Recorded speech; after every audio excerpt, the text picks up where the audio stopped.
Welcome to the Elemental Awakening.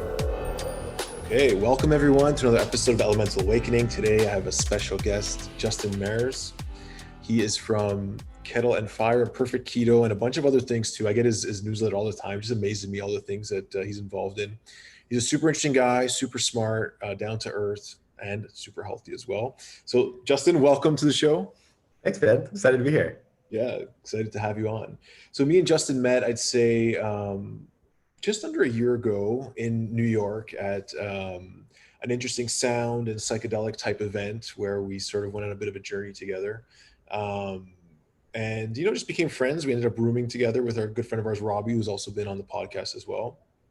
And, as I was just learning more about Justin, what he does, it really blew me away about how young he is and how he's been able to scale a few companies very successfully. And myself coming from the food industry, I know how challenging that can be. So yeah, I guess just introduce yourself to our audience. Just tell me a bit about who you are and how you got into doing all the things that you're doing. Yeah, for sure. So started kind of the two main businesses I would say are Kettle Fire and Perfect Keto. Kettle Fire is like a bone broth and soup brand, and Perfect Keto is a company that we started about almost 4 years ago now. That's like food and supplements for people on a ketogenic diet. And so I kind of got into this stuff. I was in the tech industry previously and doing anything in food. And as I was in that industry, I was like working with this amazing founder who I learned a ton from.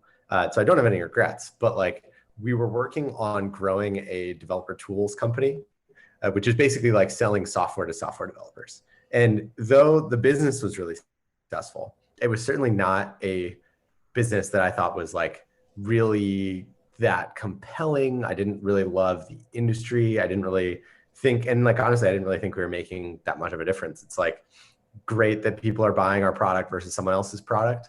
There's some sort of like fun element of competition to that. But I definitely did not feel like, oh man, this stuff is changing the world. If people use our software and not this other software, like we're totally like fighting the good fight here. And so coming out of that kind of experience, I decided I wanted to do something in an area that I cared about, which like for me is the health and wellness space. And so I was doing a lot of CrossFit, had a bunch of friends that were doing like paleo, keto stuff. And specifically, a lot of them were looking for bone broth to help with like joint, gut, and kind of skin health. And so I tried to buy some. At the time, I was a terrible cook and I like couldn't find a quality source anywhere. So I was like, cool, let's like start this as a side business with my then 18-year-old brother. And the business just like kind of took off on us, and then saw a similar opportunity about a year later, and we decided to launch Perfect Keto with a different partner. But so when you say just started, like you just started selling products, like how does that like just start is very sounds simple, but what was that? Like you just wanted to start totally. Products online? Yeah, tell me a bit about that. Yeah, so we so for Kettle Fire specifically, that was like my first foray into the food business. And so Perfect Keto was a little bit easier. I'd had some contacts, some connections. But with Kettle Fire, like we literally called or emailed almost 500 different manufacturing partners just to find like one that could actually make our product. Like we have, if you're looking at, sort of the bone broth category, if you look at like what our competitors do versus what we do, they're all doing like much shorter cook times. They're doing much lower quality bones. And they're not using like acids. There's a couple like different processing things that we do, which make our product uniquely challenging. Like for finding a co-packer, they're basically going, okay, I can work with this company that will take, I'll cook their stuff for like 4 hours, package it up out the door, they pay me a fee. And you guys are asking me to cook this stuff like 24 hours. Like that's tying up all my equipment, all my people, all my labor for an entire day. Like that's a big ask. And so it was really, really hard for us to find a co-packer. But after like calling and emailing almost 500, it was gnarly. Yeah, it was gnarly. And then funny enough, so my brother, who's my co-founder in the business, he, like I said, was 18 at the time, decided to kind of take a gap year to do this business before going to college.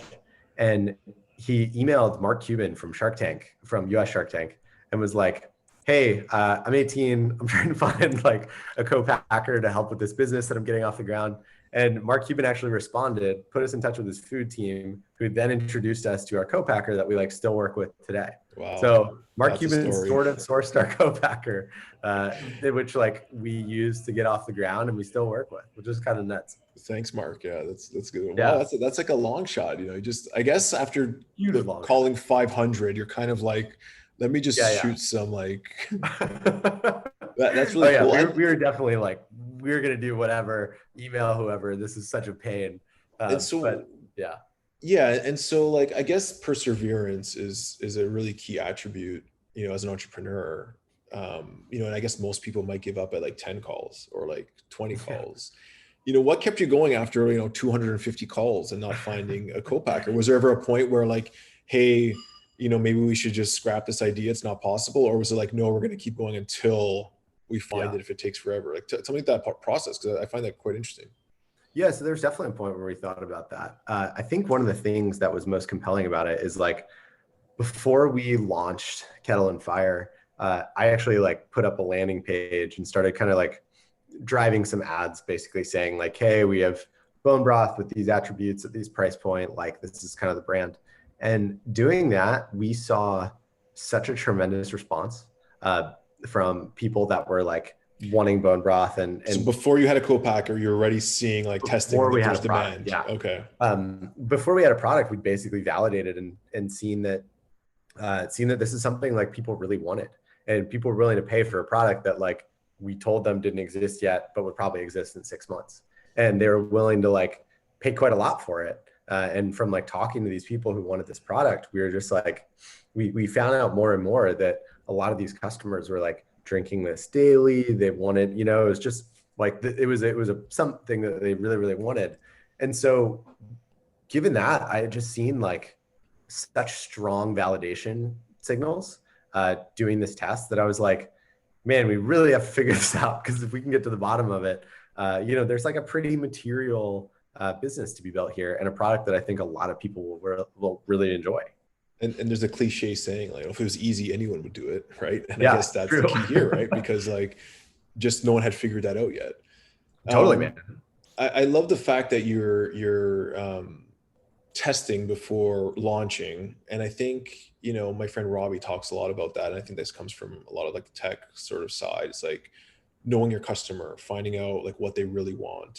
How much did that initial testing sort of um, change the product offering or how you looked at the business? Was there anything you found out about how you were going to launch this in that Yeah, process? I mean, it changed a lot. It gave us confidence, to give you a sense, like our first order, because of the type of manufacturing we do, our minimum order quantities is what they're called. It's like the minimum amount of product we can order are quite high.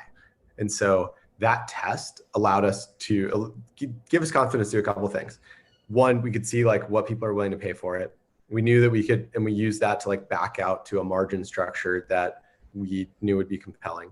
The second thing is that it allowed us to run numbers, and I could see like, okay, if we're spending $5,000 a month on advertising, that chunk of advertising is going to drive X amount of sales. And so I kind of ran like a math equation um, that allowed me to see like, okay, if we place a minimum order quantity, our minimum order quantities were $100,000 Wow. roughly at the time. And so to start the business, like I had to come out of pocket with money that I had personally just to like put 100K into this. And so running that validation test gave me the confidence to put 100 grand into this business that was like brand new, because I could kind of run the numbers and say like, okay, if we spend 5 grand a month on ads, like we'll be able to sell 120K worth of product. And like, even if this doesn't take off, the worst case, I should get my money back at the least. Yeah, I think that's a really interesting approach, because a lot of people I know in the food business that are starting out are passionate about a product, and they start by doing these little shows. They start building up their sort Yep. of volume slowly. This was like, hey, we know there's some demand, a bit of risk involved, but you sort of mitigated some of your risk by, just testing and seeing what an ad would turn around. So I love that. Yeah. So what would you suggest to someone launching a product? Like, should they really focus on like that kind of like pre-testing stuff? Like, how important do you think that is for someone else? Or if you were ever to do it again with a totally different product category? Would you follow a similar sort of playbook? Yeah, for sure. I mean, I think it's really important. I think that it's important for two reasons. It's important on the one hand because like you want to make sure that you're selling something that people actually want. Uh, that's key. But on the other hand too, it's like even if you know that you're selling a product, let's say I was launching another coffee brand, like I don't necessarily need to run ads to validate that people drink coffee. Like that clearly happens it's a multi-billion dollar category. Like you can just know that if you make the best coffee, someone's going to buy it. But what I think is really useful about validating these things is you get to have actual conversations with people that are or are going to become your customers, which will totally transform the way that you market, talk about the product, all that. Like when we started Kettle and Fire, we were kind of building it for me, like someone who's into health, someone who's like paleo, like someone who does CrossFit and is sort of like a health optimizer, if you want to call it that. And what we found from like talking to our early customer base is that like none of our early customers, or very few, were actually like male health optimizers. They were almost all females who were looking to use bone broth to improve like gut, skin, or joint health. And so we changed the messaging from like healthy way to get a lot of protein to like an easy way to get like collagen, amino acids, and the things that like help your gut, skin, and joint health. And that's a really big shift from a messaging standpoint. That, huge. Yeah, that like we wouldn't have known had we not like started testing this early on.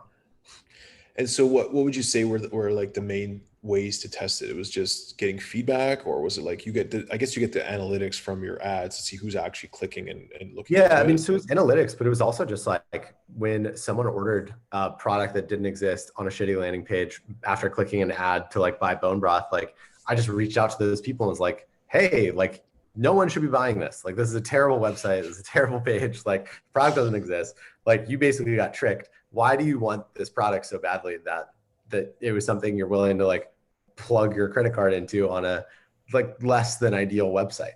And so I just wanted to talk to those people and hear like, what are the reasons that this is something you want so much that you're willing to check out on a very mediocre website, and we just talk to them.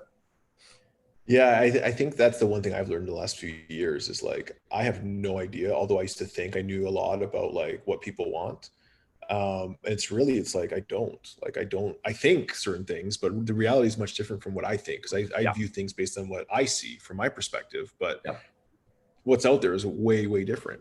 So that's interesting. That was sort of my next question. What was like one of the most surprising things you learned, that you didn't think or you couldn't see? Was there anything else that really stood out as you were sort of initial launching that you're like, wow, I would have never thought this? That was a really big one. And then specific to, there's a lot of like nuance to the food industry. Like I had specifically one thing I remember is talking to an advisor at the time who the business was kind of like growing. We were like that year, I think we tripled. And as the business was growing, I was like, hey, Brad, like we're doing super well. We just had our best month ever. This month is looking like it's going to be our best month ever. And he was like, how much cash do you have in the bank? And I told him, and I was like, oh yeah, we have like 100 grand or something. We're totally fine. And he was like, cool. So you guys are about to be out of business. And I was like, what do you mean? We're like doing super well. This is the best we've ever done. But I didn't really understand at the time that the faster we grew as a physical products business, the more money we had to like throw at inventory to prepare for the next 2 months of growth. And so almost like going from, I think that year we went from like 2.8 to 10 million in revenue.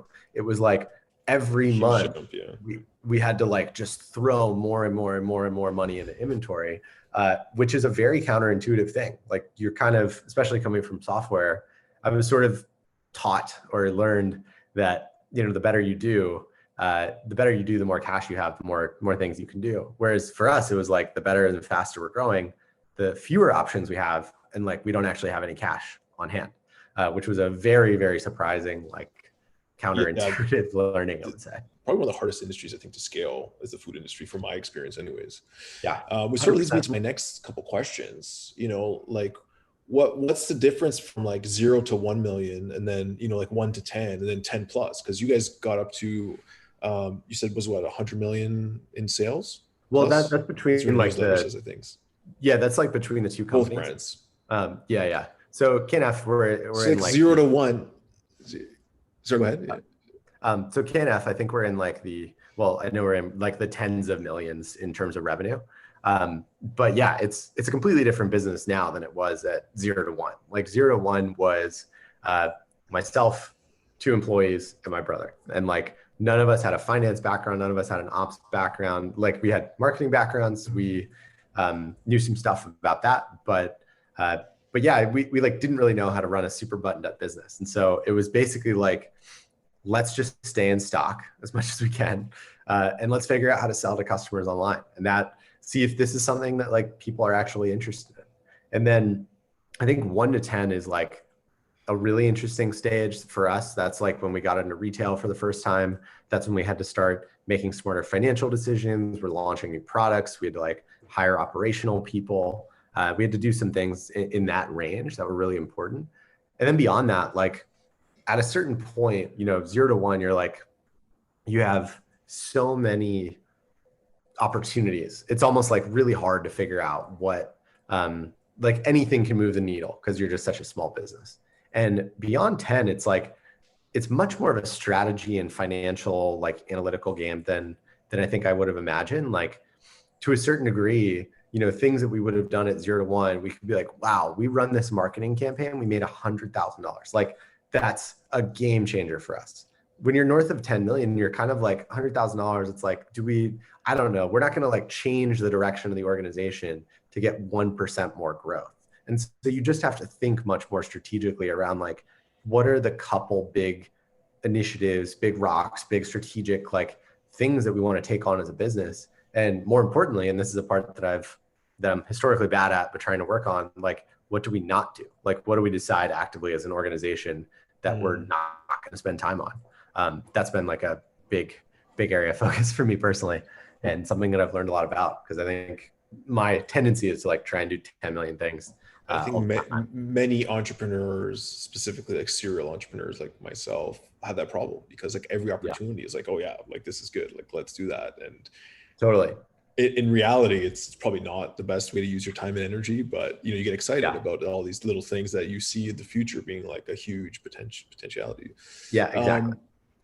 So are there any like management tools or philosophies that you've sort of adapted that have really been a game changer for how you guys run your business? Anything specific that you could say like, hey, like once we did this, we noticed a huge shift in what we do?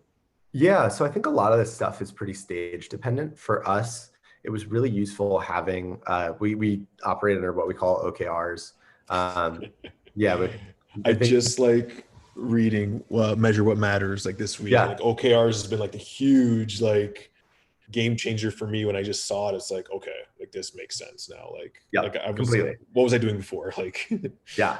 Tell me about 100%. it. Yeah, tell me about how that changed, because that comes from like more of the tech sort of industries where it sort of was born, and now it's spreading its wings everywhere. Tell me about how that changed you guys. Yeah, I mean, I'd say one quick thing, like in a lot of ways, I feel very fortunate coming from tech, like moving into the food industry. Tech is basically like the Olympics of building a company. It's like all of the highest performance, like frameworks, things, everything goes into tech, because like tech is pretty much the only industry where in 10 years you can build $100 billion company. And so there's just, the rewards are so massive. And so people are just trying all these things all the time. And so coming from there, like I got to see, okay, how do like best in class tech companies run a growth team? How do they run a team? How do they set OKRs? How do they do objectives, planning, all this, and bring that into the food world, which has been really cool. And I think one of the secrets to like us doing well in the food space is like, I'm pretty sure that we're one of the few like food companies that are leveraging OKRs, that are using virtual assistants to like automate various team members, that are using Asana and Slack, other sorts of things. And so OKRs for us, like we implemented them when we were going from like 2 to 10, and they were tremendously helpful. Like pretty much once you get beyond 10 people or so, we found that there were like bits and pockets of communication that would just like not come together. And so OKRs, and the biggest thing too that we were trying to work on was making sure that everyone is aligned and focused on like the couple goals that make a lot of sense for the business. And so for me, and the rest of the team, saying like, we're not going to do these things. These are our 3 priorities for the year. And then these are like how, and those 3 priorities spit out like our different objectives on a quarterly basis. And like, that's all that matters. As long as we're doing X, Y, and Z thing that are OKRs, like that's what you're getting graded on. If you do those, amazing, like you're succeeding at this company. I think that was really helpful. Whereas previously, like we got sucked into too many different things that didn't end up moving the needle. Yeah, like I couldn't believe how like thorough the whole process was from like A to Z. It's like every question I had as you start going through like the way they work, it's like, wow, this pretty much covers everything and gives us like clear sort of vision to sort of direct the entire company to an objective and to sort of complete or achieve your purpose. So Really, I highly recommend them, especially if you have more than 5-ish people. Like we're at 9 now with one of our online schools, and we were just going through that. It's like, hey, we're growing quickly, and we're losing. Things are falling through the crack. Like the focus is like everyone's working hard, like super hard. But it feels like the harder we work, the less sort of things are getting done in the right way, if that makes sense. Yep. But total game changer. So, cool. So then what's next as far as from like a business? So like, when you grow a company to that size, like, is it continual growth? Is it like, hey, let's just keep growing this as big as we can? Like, where's your focus now as far as the food companies in particular? Yeah, it's a good question. I think that as these businesses grow, you kind of go from like, what's next is figuring out, historically, like what's next was always figuring out like, how do we stay alive? Like, how do we figure out if this is something people want? How do we get that next retailer, make that next hire, whatever it is? Now I think like I'm starting to think more, priorities basically move from like, is this thing going to survive? Then it's like, okay, this is surviving. Sort of what do we do with it? And how do we like leverage it to make an impact, make shareholders money, make employees money? Like there's sorts of all these questions that you can answer in different ways.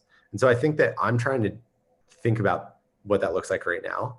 I think that if I step back and look at the food system as a whole, I think that one of the biggest issues in the US, with no exaggeration, is like our food system is completely messed up, and it leads to a average quality of health is just so poor in the US, which is, I think, a direct function or result of a very messed up food system.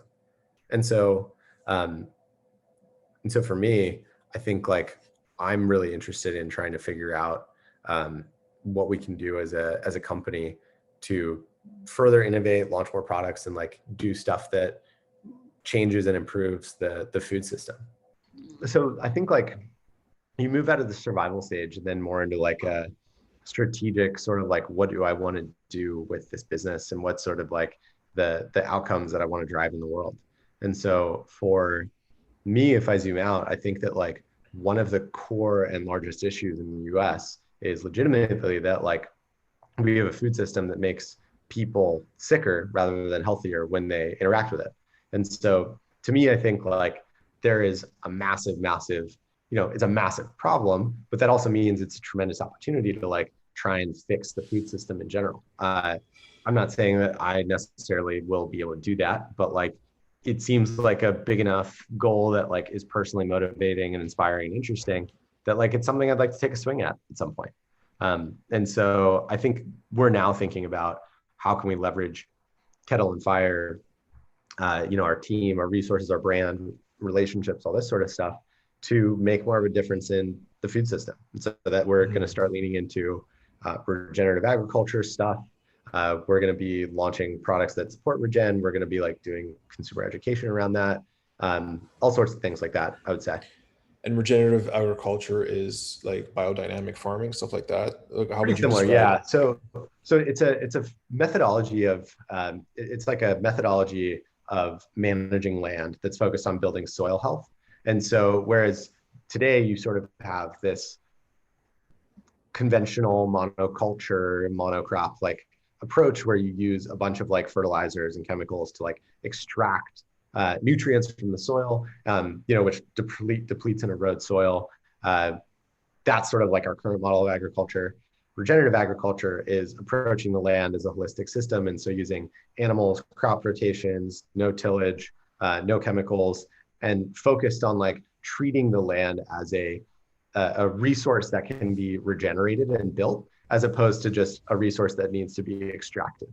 And so that's sort of like at a very, very touchy-feely level, what regenerative agriculture is. I think that it's like going to be one of the more important trends of the next several decades. And even more so because I think, if you look at carbon emissions and climate change and all this sort of stuff, like our soils have the potential to hold all of the CO2 that we need to take out of the atmosphere. And what's more, if like the soil holds that CO2, it's actually good for plants. Like plants grow and thrive off of carbon dioxide. And so if I think about like what could actually fix our food system, reverse climate change, all these things, I get really excited about regenerative agriculture and like want to get Kettle and Fire promoting that movement, because I think it's just a really important thing in general. I love that. That's a great objective. And the stretch would be to like stretch the OKR to something that's going to change the entire food system or something like that. Right? Exactly. Yeah, we'll put that in a much longer term OKR bucket. Okay, good. Okay, just changing gears a bit before we wind this up. Called yourself a health optimizer. Like tell me a bit about that, what that means to you, and maybe some of like the tools that you've seen that have made the biggest impact on your health. Yeah, so I would say that you and I met at kind of like a health optimizer-ish thing, and so I think, yeah. So I'm like someone that for whatever reason is just very interested in health, health and wellness across the board.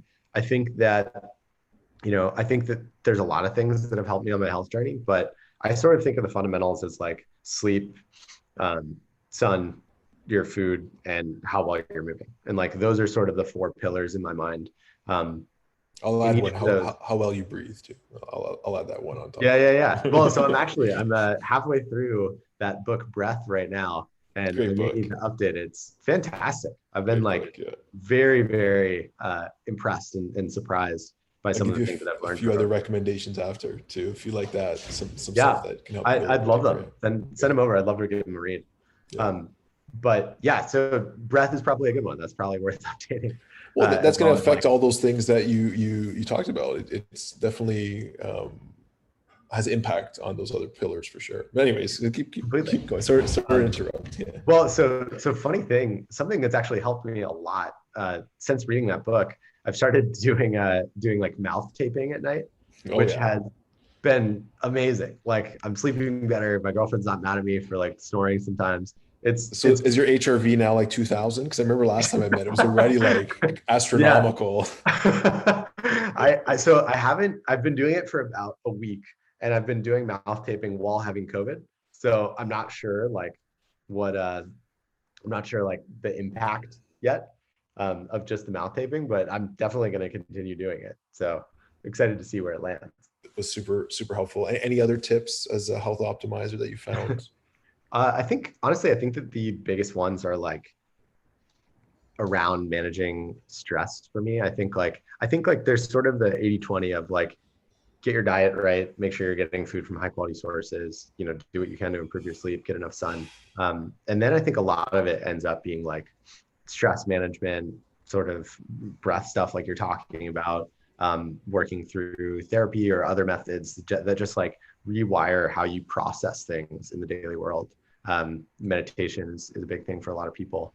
So I've been doing a lot of work there with like, especially this year, like my girlfriend and I have been doing quite a lot that I think has been tremendously helpful for development. Mm-hmm. And like, I think having a good romantic partner is maybe something that is under discussed as like a health and maybe the 5th or 6th pillar we can push breath down. Yeah. But I mean, I found that like more helpful than almost anything I've done for like general happiness and well-being, as lame as that may sound. No, I think it makes total sense. Like we're definitely very social beings. Yeah. And having a partner that helps you to feel good and inspires you to be better, and also a community that does that, I think are probably the most important. I put those right at the top of the list, and I see a lot of people that are going through like a healing crisis and might turn to things like plant medicine or psychedelics.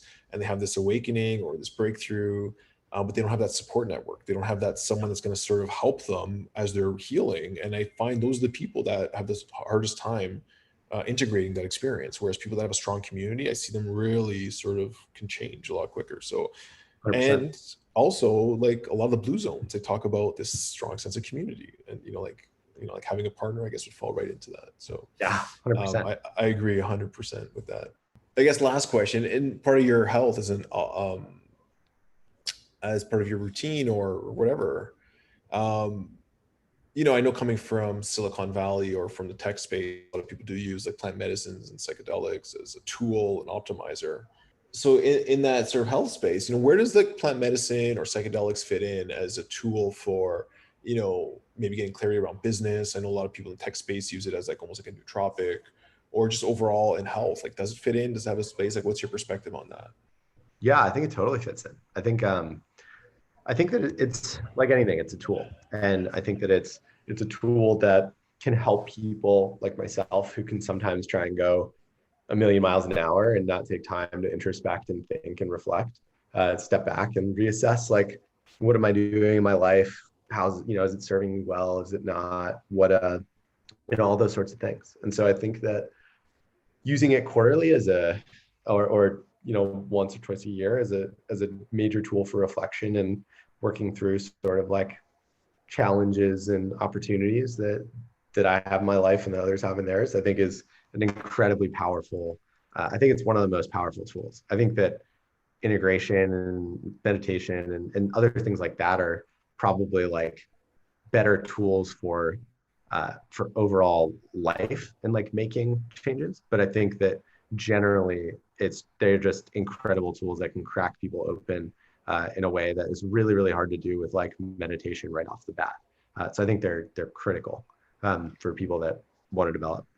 Yeah, because I think like you in general, like, oh, I wouldn't say in general, but like I like talking to different people from different backgrounds that sort of break that sort of mold of like, the stereotypical person who would use like psychedelics. And like now Totally. you're seeing more and more people, like younger, older, different backgrounds, different business, different types of experience that are very down to earth, very grounded, level-minded, hardworking, that use it, not as an escape, but sort of as a tool to sort of, like you said, be introspective, get way more clarity, check back in. Because I think sometimes as an entrepreneur, you can lose sight of that. You get so wrapped up in the business or focused on growth and, making more money or, achieving goals, that you can lose track of a lot of other things that may be much more important in the bigger scheme of things when you look back. Totally.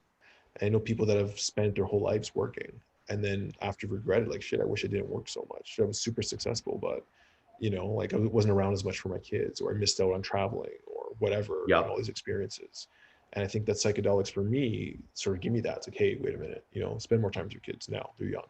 Or like be nicer to certain people in your organization when you're upset, which doesn't happen often with me, but sometimes I might say things like overreact in the moment. It's like, hey, like, everyone's doing their best, so just take it easy. So so I love that perspective, and it's refreshing to see someone successful like yourself also see the value in things like that.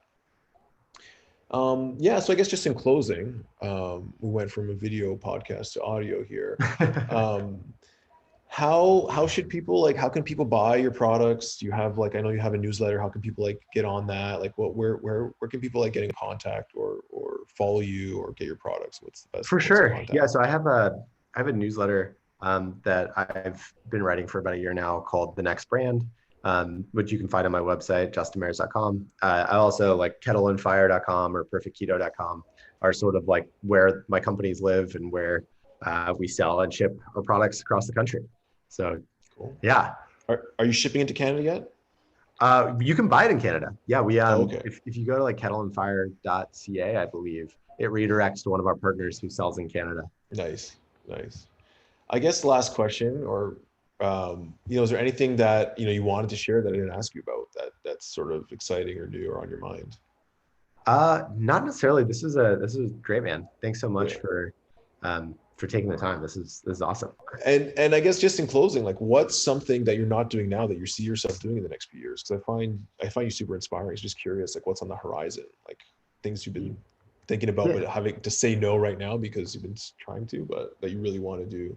Yeah, I think a lot of I think honestly, like looking at, we kind of talked about it, but I think the food system is incredibly messed up. And I think, you know, a couple of years from now, uh, I am hopeful that I'm taking a swing, or at least spending some of my time on a system, like a systemic sort of approach to fixing, improving the food and kind of health systems in this country, and not just doing that through like one brand. Now, I don't know if like Kettle and Fire or Perfect Keto are part of that or not.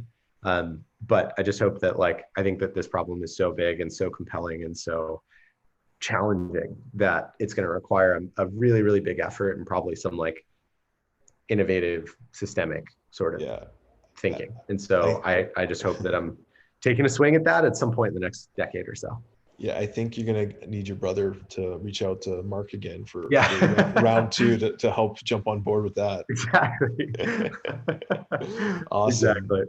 Awesome. I love it. All right, brother. Thank you so much for being a part of this. I appreciate you and everything that you're doing. And everyone, guys, check out Justin and all of his amazing stuff that he's doing online. And at the minimum, join his newsletter because there's a lot of great information on there.